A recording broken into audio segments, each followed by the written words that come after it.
Did you know that nearly 80% of people who start a new wellness routine tend to stick with it for at least 30 days? And that's exactly the time frame I want to talk about today, specifically with the gelatin trick. You see, after 30 days of incorporating the gelatin trick into your daily routine, some pretty interesting things start to happen. My friend, who's been doing the gelatin trick for a while now, says she's noticed a significant difference in how she wakes up in the morning, feeling fresher and more energized, like a weight has been lifted off her shoulders. The gelatin trick seems to be helping her body reset its natural rhythms, and it's amazing to see.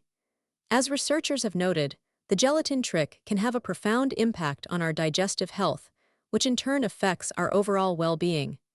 After 30 days of the gelatin trick, you might find yourself with a newfound sense of lightness, like you're moving through your day with more ease.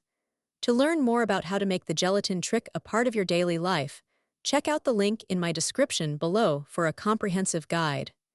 Jump into the conversation in the pinned comment and share your own experience with the gelatin trick.